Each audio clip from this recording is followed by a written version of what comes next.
It's time to sit back, relax, and listen to Change Your Attitude, Change Your Life. Change Your Attitude, Change Your Life will inspire, motivate, and empower you. Live your best life now. Listen, learn, think, and decide. Change your attitude, change your life. And now, here's your host, Joan Herman.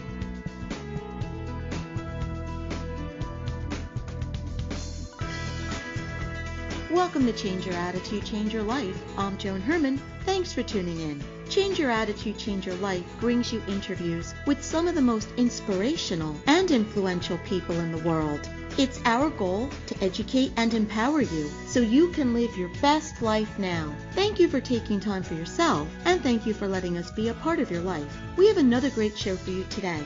Most of us have encountered aggressive people and difficult confrontations.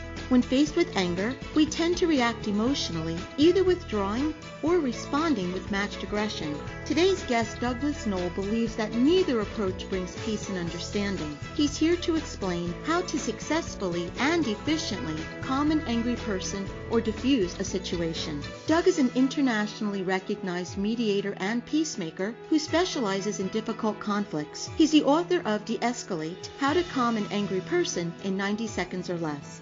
Welcome, Doug. Thanks for joining us. Hi, Joan. Great to be here. So, Doug, no one is immune to being part of a difficult situation. We've all encountered that one person who really knows how to push our buttons. So, what do you believe? Right. It's true. And, I actually did the other night at a meeting. I wish I had read the book before that night. So, what do you believe are the biggest mistakes we make when dealing with an angry person? The first biggest mistake we make is that we listen to their words.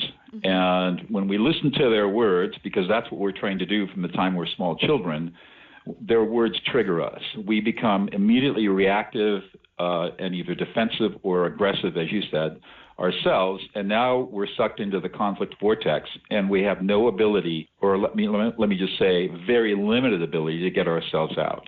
And we have to recognize that when people are emotional, when they're very angry and insulting and disrespectful, the thinking part of their brain, their prefrontal cortex, is completely shut down. They're operating on programming that was programmed into them when they were children, and they are being completely reactive. And so we have to have a different approach if we want to successfully get them calmed down to solve whatever the underlying problem is. And that's what I've been able to develop over the past 15 years in my mediation practice and in my prison project.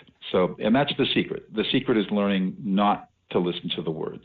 And Doug, what some people, they may do what I tend to do is I don't like confrontation. I don't like to argue. I tend to just withdraw, ignore, and avoid. And so that's not a good practice either. No, well, conflict avoidance is a very common tactic that people unconsciously adopt, and sometimes avoidance is the right thing to do.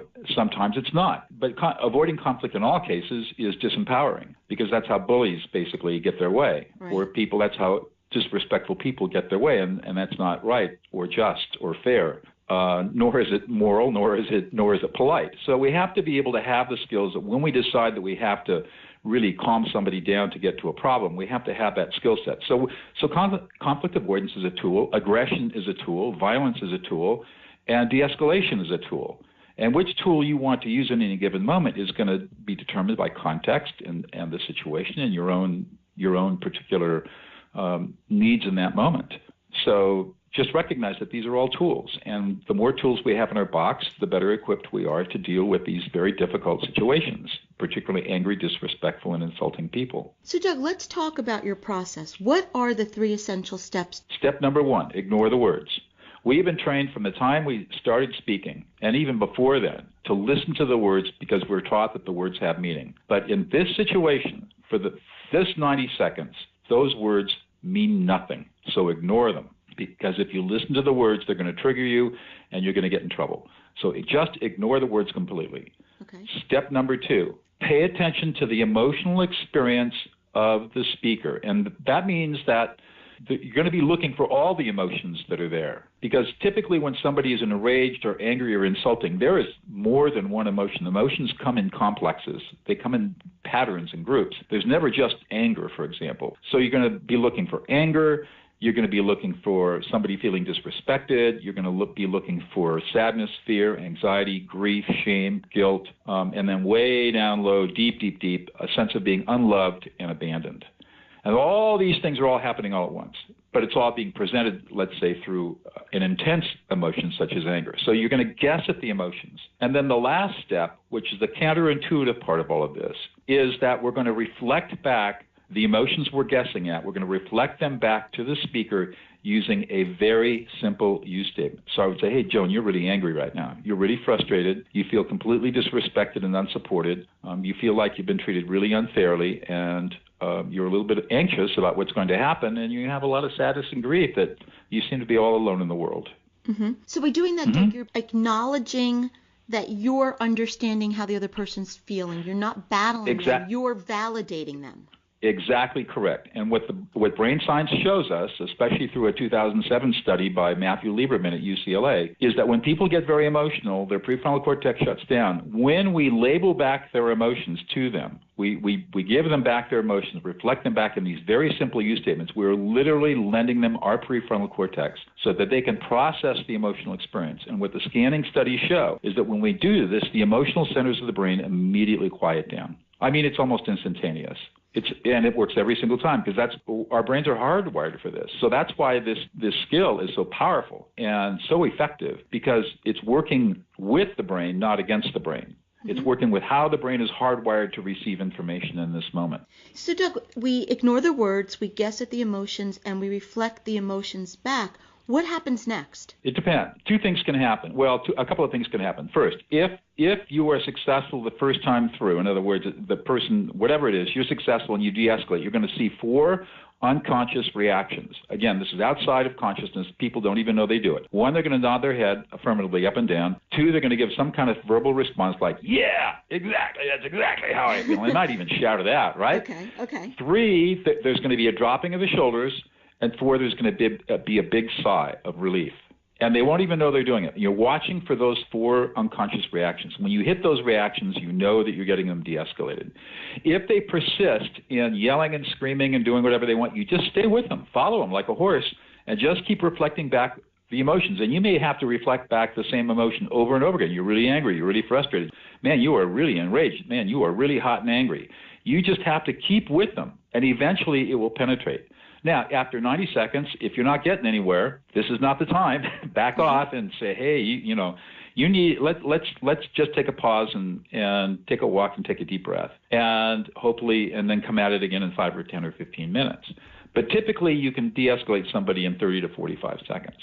And there are other situations that happen. For example, people block. So we've all had situations where a person has just told us the same. They tell us a story.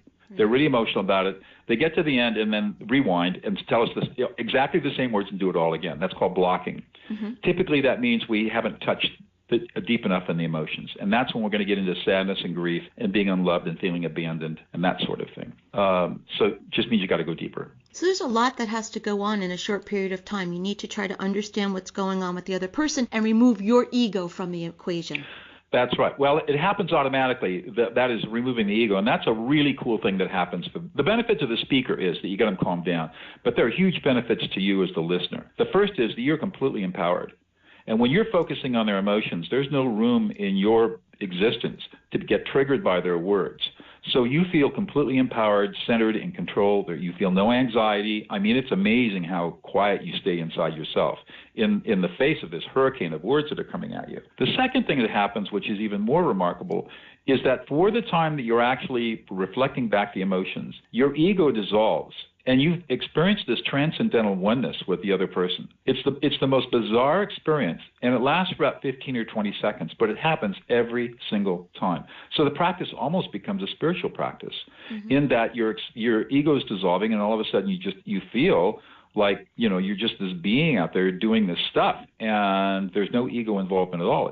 It's a very cool experience, and it's very unique to this kind of a skill use. It's very powerful. Now, Doug, parents deal with these types of situations on a regular basis. Does this work with children? It not only works with children, it's essential to use it with children. And the reason that it's essential is because from about 18 months of after birth until about 4 years old, the emotional centers of the child's brain are maturing. The child has to go through a whole range of emotional experiences in order for the brain to understand how to link up the affect that's occurring inside the brain. That's what we call the actual physiological neurons firing in the brain. Feeling what's going on in the physical body, and then how we make sense of that, which is what we call emotion, the labels we give, such as anger and rage. A child has to learn all this stuff and build a database of emotions. If we tell a 2-year-old boy, for example, don't be a sissy, grow up, don't cry, what are we telling that little boy about emotions? We're not allowing him to build a database of emotions that's going to allow him to be a healthy, functioning young man. And at 15 years old, when he starts getting interested in girls, there's a train wreck going to happen. So what we should be doing is when a child has a tantrum, for example, rather than yelling at the kid and telling him to shut up, we should be saying, you're really angry, you're really frustrated, you're not getting what you want, you just feel really thwarted and nobody's supporting you and you don't feel loved. Stuff like that. Right. The kid will quiet down in about 30 seconds, say, yeah, and now you can problem solve. Now you can say, okay, let's sort through what the problem is, appropriate to the age, of course.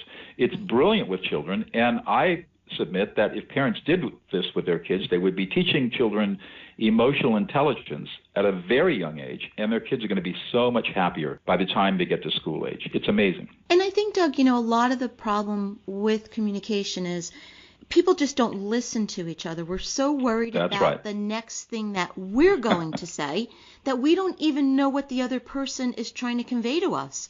And so I think this is brilliant because it forces you to become an active listener and a participant in a dialogue with another person. That's correct. We talk about, as I teach this, I talk about the tracks. You have your own track, and the other person, the speaker, has his or her own track. When you are doing this kind of listening, you are going to stay on that speaker's track. You're never going to lift that train off and put it onto your track. So it's very different from conversation. And the rules are different. The rules of listening are different than the rules for conversation. If I'm truly listening to you, I can interject all the time, whatever emotional experience you're having, Joan, and I can say, you're really frustrated right now, you're really angry, or, wow, you're really scared. And I can interrupt. If it were conversation, you would think I was being very rude and impertinent and patronizing. But when I'm listening to you with emotions, you experience a very deep empathic connection with me. And as I say it, you experience being listened into existence. Doug, from working with so many people that are experiencing interpersonal communication issues, what do you see the trend in technology and people texting and not relating in a personal way? What do you see happening in diffusing these escalating situations? Well, the research is showing, of course, that as millennials and other younger people are relying upon technology to communicate in very short, truncated text messages, for example, they're not gaining experience in the ability to deal with people face to face. I see this a lot in my field of law, where young lawyers have no ability to talk to opposing counsel to try to solve problems. And all that does is just make matters worse.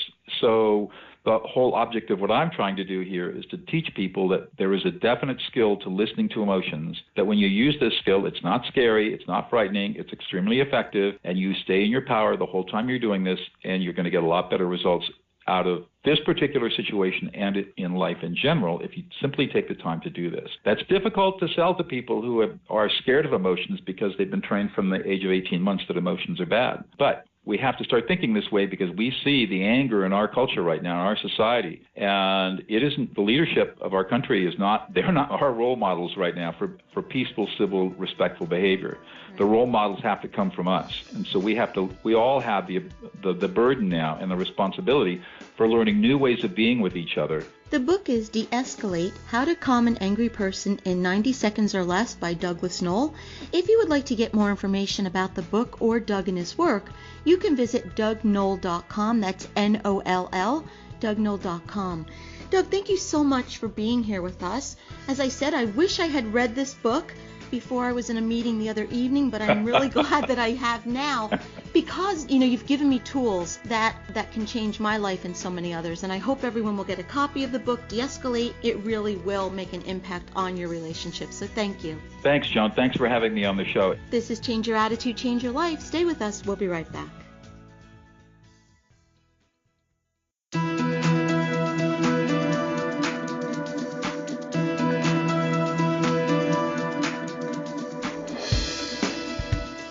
Thank you for joining us. I hope you found the show informative. At Change Your Attitude, Change Your Life, we believe that knowledge is power. Take what you've learned, apply it, and live your best life now.